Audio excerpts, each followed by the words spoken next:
열왕기하 8장을 살피도록 하겠습니다. 열왕기하 8장에는 몇 가지 이렇게 에피소드들이 나와요. 근데 이게 또 시대 순으로 되어 있는 건 아닙니다. 역사 시대 순으로, 시간 순으로 되어 있는 건 아닌데, 8장 1절부터 그 6절까지 짧지만은요, 수넴 여인에 대한 이야기가 나옵니다. 수넴 여인 여러분 아시죠? 그죠? 간단하게 좀 살피고요. 그 다음에 이제 7절부터, 오늘은 시간 되는 대로 제 생각에는 15절까지만 하면 시간이 되지 않을까 싶은데요. 그 부분들 시간 되는 대로 살피도록 하겠습니다. 우선 8장 1절부터 6절을 먼저 살피겠습니다.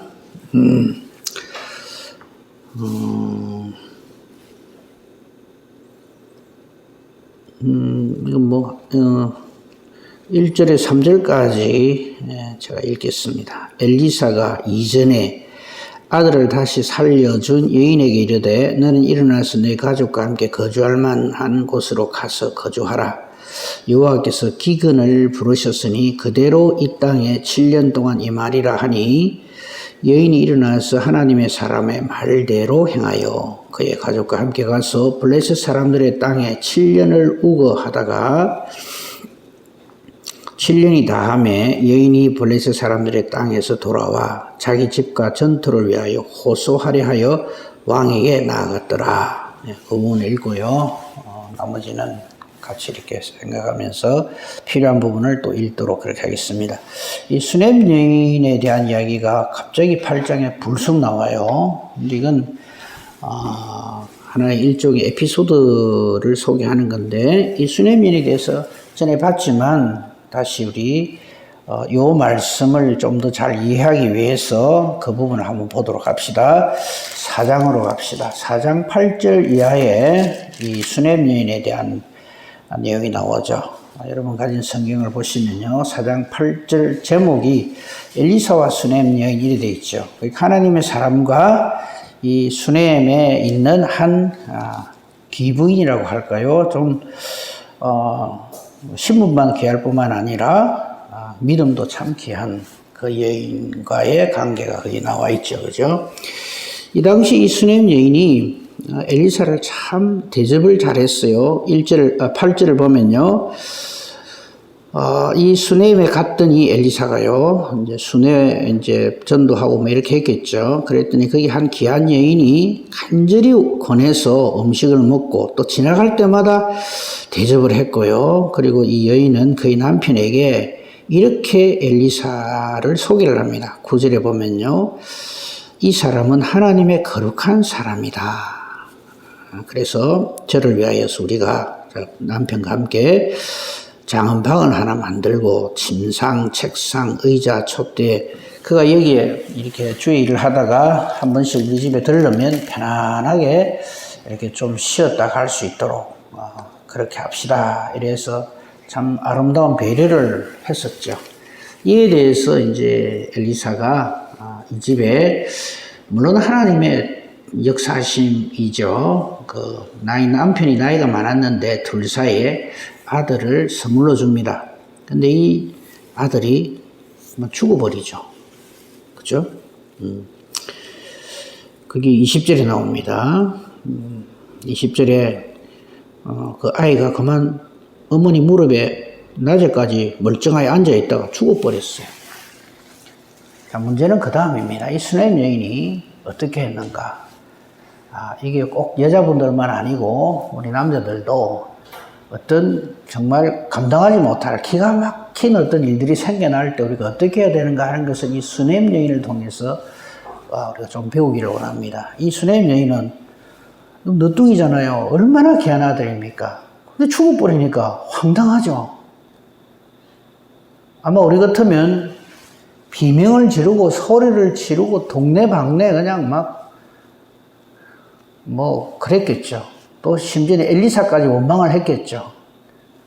사실은 아들 준다 했을 적에 그리 필요 없다까지 했거든요. 근데 죽고 나서 줬으면 그러면 귀하게 잘 자라게 해줘야지. 왜 죽게 만드냐 이거죠. 그래서 이 수넴 여인이 막 난리가 날만 한데도 우리가 본받아야 할 대목은 바로 21절입니다. 그의 어머니가 죽은 아들을 어떻게 하느냐 하면 하나님의 사람의 침상 위에 두고 문을 딱 닫습니다. 우리 이것 좀 배웁시다. 무슨 일 터지면 제발 동네방네 떠들고 전화통 붙들고 막 하소연을 하고 이래 하지 말고, 이 일을, 모든 일은 하나님이 하시잖아요. 왜 내게 이런 일을 하나님이 일어나게 하셨을까를 먼저 물어야 합니다. 이 수넴 여인은 바로 그런 믿음의 여인이었어요. 그러니까 어느 누구에게도 말 안 해요. 자기 남편에게도 말 안 해요. 누구를 찾아가냐면 엘리사를 찾아갑니다. 이게 참 중요합니다. 그죠? 22절에 보면 남편에게 이렇게 청을 합니다. 사원 한 사람하고 나귀를 한 마리 내게 주십시오. 지금으로 치면 뭐 승용차 한 대 내주십시오 이거죠. 남편이 물을 거 아닙니까? 무슨 일인데? 좋은 일입니다. 23절에 남편이 추궁을 합니다. 초하루도 아니고 안식일도 아닌데 어째서 그 엘리사 선생님에게 가려고 하느냐. 그러니까 평안입니다. 이렇게 이야기를 해요. 우리는요, 우리에게 무슨 엄청난 일이 벌어지면요, 그 문제를 해결할 분은 하나님이시라 하는 것을 가지는, 그 마음을 가지는 그것이 믿음입니다. 이 사람들한테 막 이야기하고 동네방네 떠들고 하면 문제가 해결될 것 같으면 얼마든지 그리 하십시오. 근데 그게 아니잖아요. 그렇죠? 가만히 생각해 보세요. 그리고는 중간에 뭐 게하시도 만나고 이 사람들은 다 만나지만 오직 한 사람, 하나님의 사람에게 가서 사실을 이야기를 하죠. 그 결과 하나님 엘리사를 통하여 역사하심으로 다시 소생함을 얻게 됩니다. 그죠? 그 내용이 우리 이 4장 8절에서부터 자그마치 37절까지 엄청나게 길어요. 그 자세한 내용은 여러분 한번 읽어보시면 됩니다. 우리가 깨달아 알아야 할 것은요, 이 수넴 여인에게서 최악의 상황 속에서도 언제나 하나님께 묻고 하나님께 기도하고, 그래서 그 문제를 해결함을 받는 이 수넴 여인을 우리는 4장 8절에서부터 이렇게 우리가 만났죠. 그 수넴 여인의 후일담입니다. 그게 오늘 우리가 살필 8장입니다. 이제 돌아옵시다. 자, 그 이제 8장 1절에 보면 전에 그 에피소드를 우리로 하여금 생각나게 하죠. 엘리사가 이전에 아들을 다시 살려준 여인에게, 보세요. 이번엔 엘리사가 먼저 말을 합니다. 뭐라고 얘기하는가 하면 7년 기근을 하나님께서 부르셨다. 그러니까 너는 이 기근을 피하여서 적당한 곳으로 가서 지내다가 돌아오라. 이렇게 뭐라 그럴까요? 정보를 알려준다 그럴까요? 그렇게 해줍니다. 그러니까 기근이 7년 동안 임할 거니까 가서 네가 거주할 만한 곳으로 가서 거주하라. 이 7년의 기근은 하나님께서 북왕국 이스라엘의 그 음란하게 우상 섬기는 것에 대한 징계죠. 우리 요즘 살기 힘드시죠, 그죠? 근데 이건 하나님께서 우리로 하여금 오직 하나님만 바라보라 하고 하는 하나의 신호입니다. 그죠? 오히려 살기 힘들어, 물가가 이렇고 저렇고, 내 주변에 있는 상황이 다 힘들고 괴롭다. 그게 뭐냐면, 하나님 바라보라, 하나님 찾으라 하는 신호입니다. 이제 이 엘리사는 이 수넴 여인에게 이렇게 하나님 하실 일을 미리 알려줍니다. 우리도 이 은혜를 지금 누리고 살고 있잖아요. 그죠? 하나님 앞으로 하실 일을 우리 다 알고 있죠. 어떤 일이 벌어질 거다 물으시면 성경 보십시오. 다 나옵니다. 자, 그래서 이 여인이 2절 보십시오. 2절에서도 참 귀한 말씀이 하나님의 사람의 말대로 행하여입니다. 이걸 뭐라 그래요? 순종이라 그러죠. 하나님 말씀에는 토다는 거 아니고요, 순종하고 살아야 합니다. 말씀에 그래 돼 있으면 그대로 살면 돼요. 근데 우리는 자꾸 그 과정을 시비를 걸고 결과를 미리 예단하고 이러면 됩니까? 저러면 됩니까? 이러면서 하나님 흉내를 내려고 그러죠. 그러시면 안 됩니다. 하나님 말씀이 그대로 아멘 순종하면 돼요. 결과는 하나님이 책임져 주시기 때문에 오늘 내용도 그 내용입니다. 하나님이 책임져 주신다. 하나님 말씀대로 행하여서 가족과 함께 블레셋 사람의 땅에 7년을 딱 오고 하다가 7년이 다 되니까 다시 돌아와요. 이것도 순종입니다. 아이고 블레셋 땅에 갔더니 참 살만하다 이거죠. 아이고 막 여기가 조사원이 하고 주저앉았다 이러면 안 돼요. 7년 동안 기다리면 딱 7년이라 해요.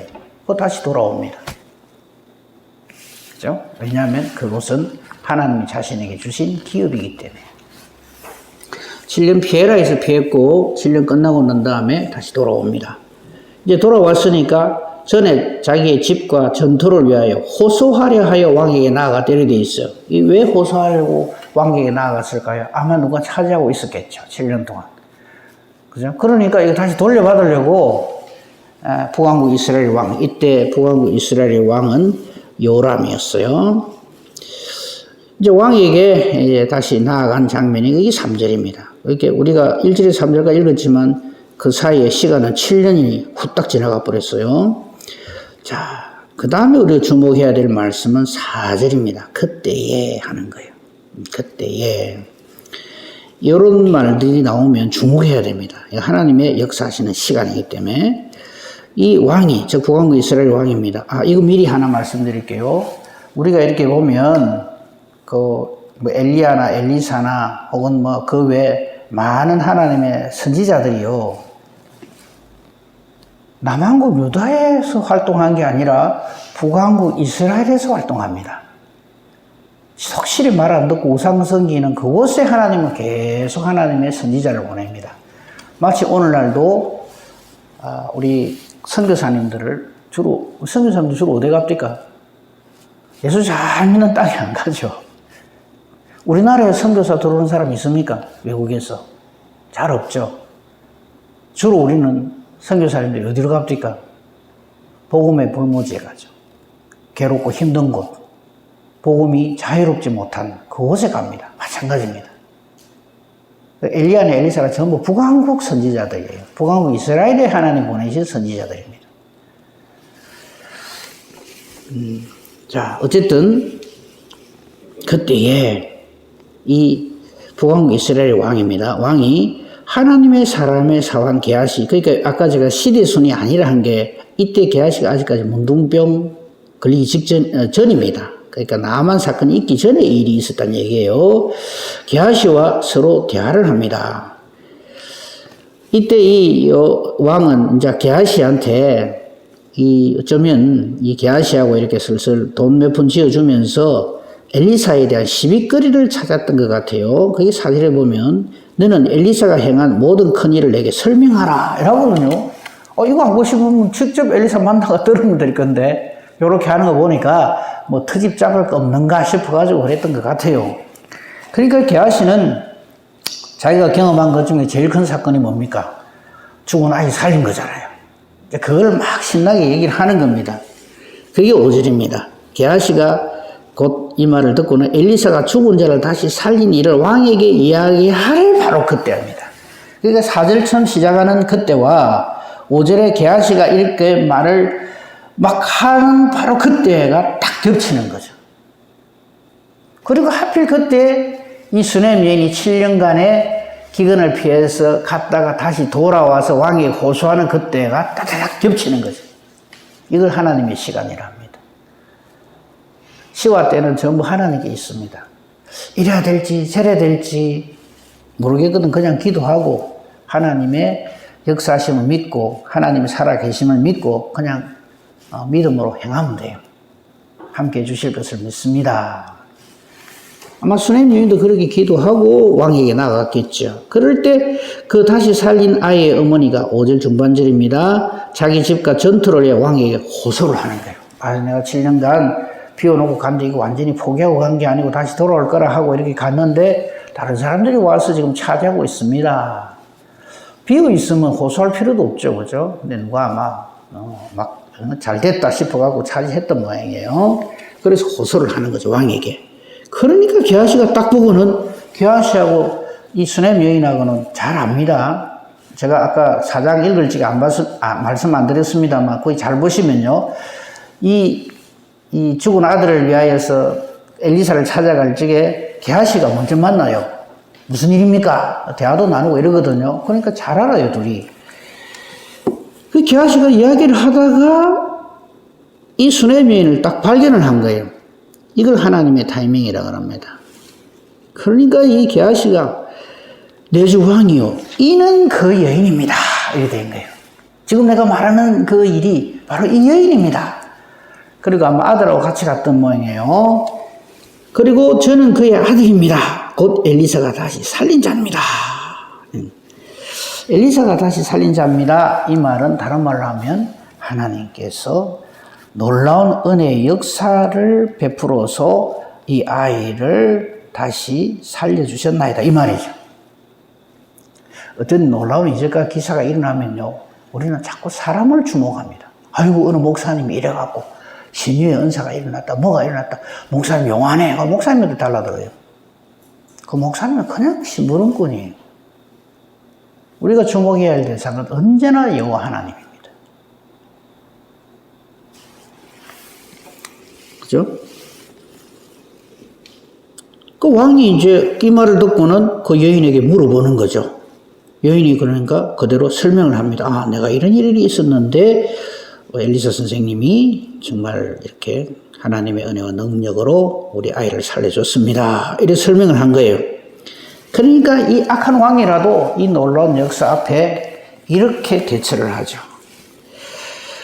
6절 중간점 보십시오. 왕이 그를 위하여, 즉 이 수넴 여인을 위하여서 한 관리를 임명까지 해줍니다.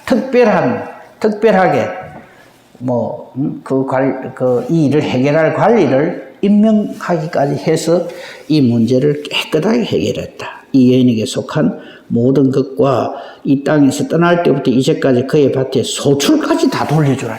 그냥 땅만 회복시켜 준 게 아니라 이 집에 그동안에 7년 동안 비었으니까 가뭄이 있었으니까 그렇게 큰 소출이 있었겠습니까만은 하여튼 생각한 것 이상으로 하나님께서 이렇게 깨끗하게 해결해 주셨다. 이 말입니다. 일종의 에피소드죠. 조금 이게, 하나님이 함께 하신 사람은 이렇게 하나님께서 끝까지 돌아봐 주신다 하는 하나의 증거거리를 여기에 이렇게 소개하고 있습니다. 이거 왜 소개할까요? 너희도 이렇게 하라. 이 말입니다. 어떤 일이라도 우리에게 일어나는 모든 일들을 하나님께 묻고 하나님께 답을 받아라. 이런 뜻입니다. 그래서 저는 이 말씀을 보면서 어떤 생각을 했냐면요. 우리도 이렇게 살아야겠구나. 하나님은 택한 백성을, 하나님의 택한 자녀를 놀랍도록 끝까지 인도하시고 보호하신다. 생각하지도 못한 일까지도. 여러분, 우리가 알고 있는 일이 뭐가 있습니까? 오늘 중에 여러분 무슨 일이 일어날지 압니까? 그냥 계획만 짜고 있죠. 이래 해야지, 저래 해야지. 근데 그 사이에 무슨 일이 일어날지 아무도 모릅니다. 그죠? 근데 우리가 안심하고 살 수 있는 것은 설마가 아니고요. 하나님이 살아 역사하신다. 이렇게 살아요. 설마 내게 그런 일이 있을까? 이러고 이 세상 사람들은 살죠. 그러나 우리는 내게 무슨 일이 있더라도, 무슨 일을 만나든지 하나님이 함께 하심으로, 우리 그 찬송도 있잖아요. 만사형통하리라. 성도의 견인이라 그러죠. 하나님이 탁 잡고 끌어가신다. 이 수넴 여인의 에피소드는 바로 그런 거다 하는 거예요. 자, 그 다음은요, 엄청난 역사가 그게 기록되어 있습니다. 7절부터 15절까지 간단하게 한번 살펴봅시다. 제목은요, 엘리사와 아람왕 베나닷 이래 되어 있지만 이 베나닷은 죽어요. 죽는데 어떻게 죽는지 아십니까? 15절 먼저 봅시다. 그 이튿날에 하사엘이 이불을 물에 적시어 왕의 얼굴에 덮음에. 이 무슨 뜻일까요? 궁금하시다고 이거 하면 큰일 납니다. 이불을 물에 적시갖고 얼굴에 탁 덮으면 어찌 됩니까? 질식사합니다. 그죠?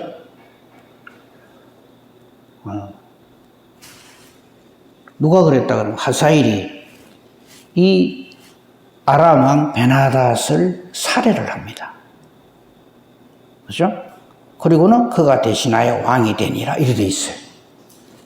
근데 이게요, 와, 세상에 어떻게 이런 일이, 우리는 이미 이 일을 알고 있어요.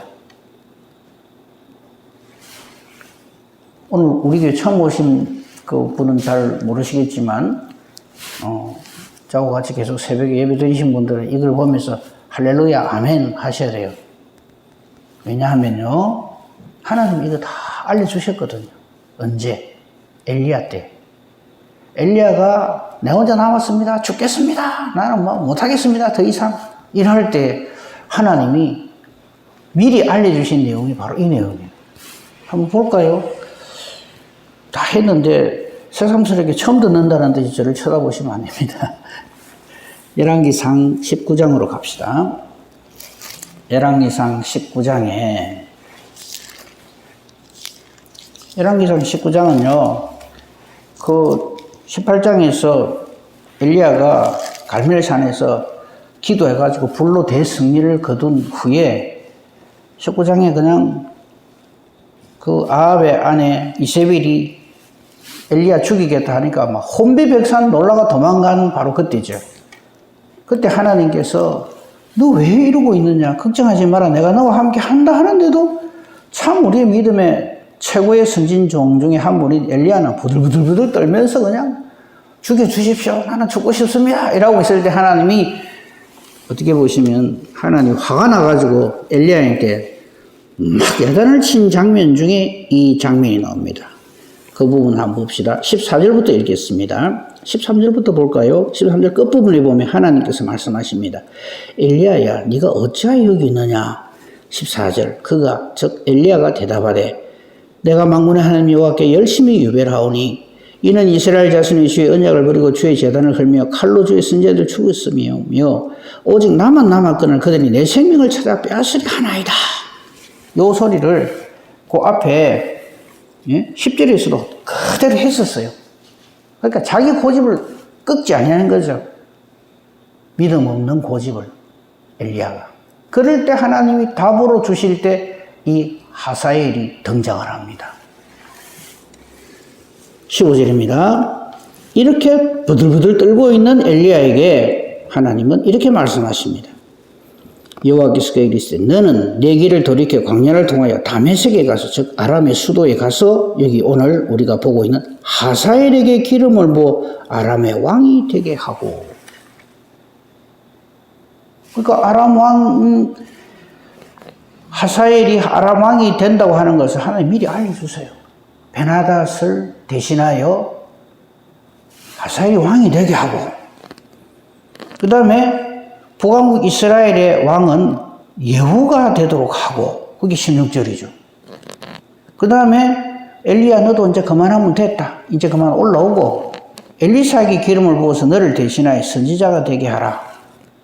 우리 하나님이 일을 이리 하십니다. 내 없으면 하나님 일이 안 된다고요? 누가 그럽니까? 모세는 죽어도 출애굽은 완성시키십니다. 사람이 있어서 뭐 그 일이 되고 사람이 없으면 그 일이 안 되고 그런 생각하시면 안 됩니다.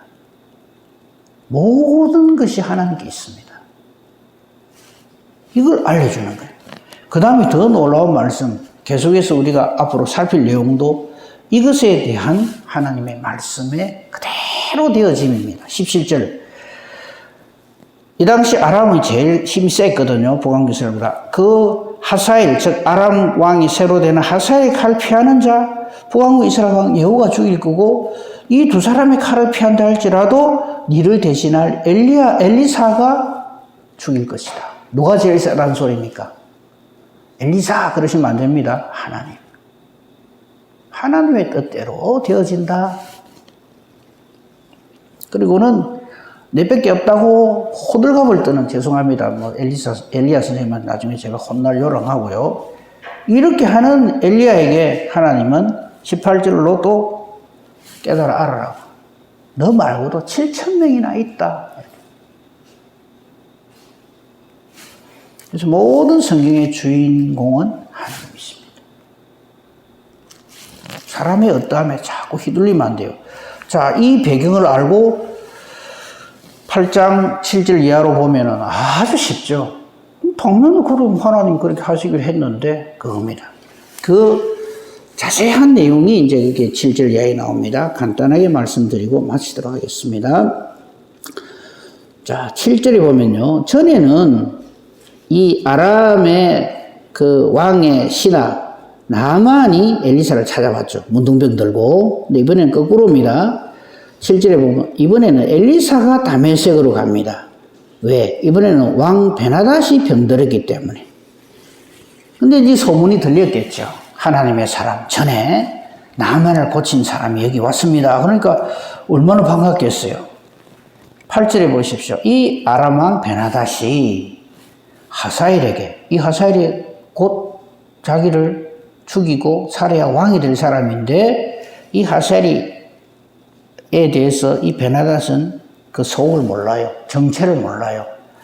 이 8절의 내용을 보면 가장 신복이었다라는 것을 우리로 하여금 알게 합니다.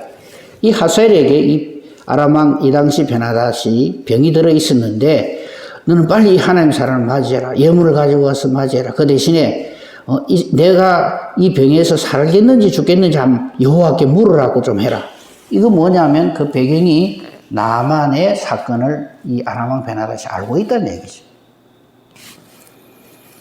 그러니까 하사엘이 심부름을 합니다. 예물을 가지고 가서 이렇게 드리면서 끝부분 보십시오. 9절 후반부에 보면 당신의 아들 아람 왕 베나닷이 나를 당신에게 보내서 이 병이 낫겠는가 아닌가 물어봅디다. 그러니까 10절 이미 상황은 끝이에요. 엘리사가 반드시 나으리라 하라. 그러나 여호와께서 그가 반드시 죽으리라고 지금 내게 알게 하신다. 무슨 뜻일까요? 병으로 죽지는 아니하지만 다른 것으로 네가 죽는다. 이 말이에요. 여기서 우리가 주목해야 될 것 10절 끝입니다.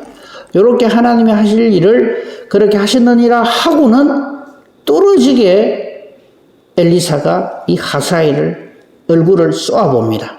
그게 11절이에요. 하나님의 사람 즉 엘리사가 하사엘이 부끄러워하기까지 얼굴을 쏘아봅니다. 딱 만나서. 그러고는 엘리사가 갑자기 통곡을 합니다. 그러니까 하사엘이 의안이 벙벙할 거 아니에요. 그래서 묻습니다. 12절이에요. 하사엘이 내 주에 어찌하여 우십니까? 이때 하나님의 사람 엘리사가 대답을 합니다. 이 하사엘이 앞으로 할 일을 하나님 보여주신 거죠. 하사엘 네가 이 아람 왕 베나닷을 대신하여 왕이 되고, 이건 벌써 뭐 엘리야에게 한 말이거든요. 자기 스승 엘리야에게 했던 말을 엘리사가 기억을 하는 거예요. 그리고는 네가 이 이스라엘을 침공할 것인데, 이 침공하는 것은 단순히 그의 정복력 때문이 아니라 북왕국 이스라엘의 우상숭배에 대한 하나님의 징계죠. 네가 이스라엘 자손의 행할 모든 악을 내가 안다. 하나님 내게 보여주셨단 말이죠. 어떻게 할 거냐 하면은 이 하사엘이 성에 불을 지르고 장정을 칼로 죽이는 것, 여기까지는 또 괜찮아요. 전쟁하면 뭐 이런 일이 비일비재하니까 어린아이를 맺힌다. 이게 무슨 말이냐면요, 이런 이야기 하기 참 죄송한데 옛날에는요 이 아이들이 있죠, 이걸 탁 다리를 잡고 머리에 그 바위에다 머리를 때려가지고 죽였어요. 지금 그 이야기를 하는 겁니다. 어린 아이를 맺히며 아이 뱀 분열을 가르리라. 무슨 말입니까? 무자비한 살육을 네가 행하겠구나. 이래서 우는 거예요. 네가 저지를 악을 하나님 내게 보여주셔서 지금 엘리사는 너무나 괴로워서 우는 겁니다. 그러니까 하사엘이 펄쩍대요. 아니 무슨 말씀하십니까? 그게 13절이에요. 하사엘이 이르되 당신의 개 같은 종이 무엇이게 이런 일을 할 것입니까? 하더라. 이 부분은요 두 가지입니다. 정말 하사엘이 겸손한가? 저는 그렇게 생각 안 합니다. 왜? 겸손을 가장한 교활함입니다.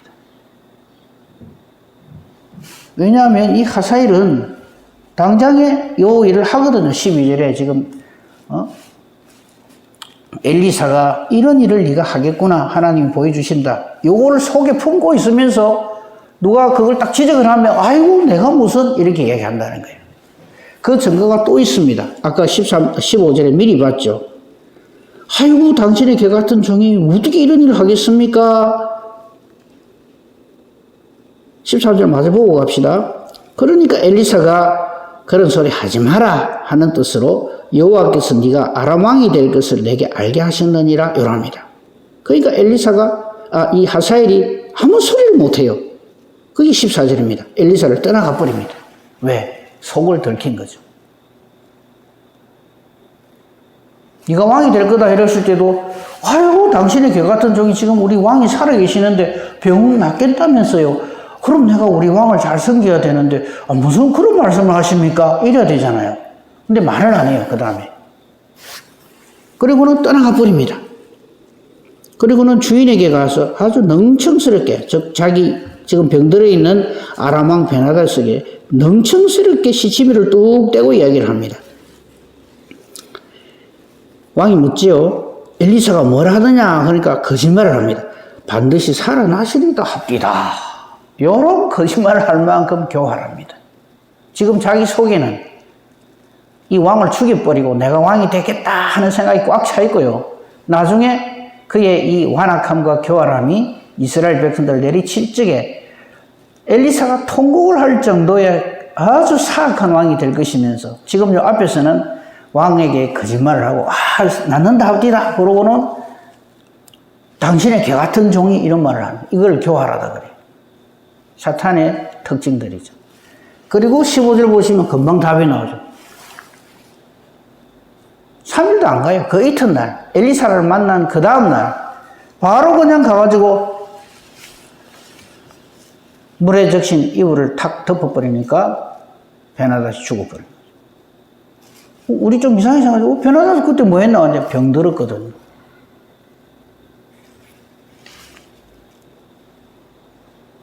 요거 때문에 이 엄청난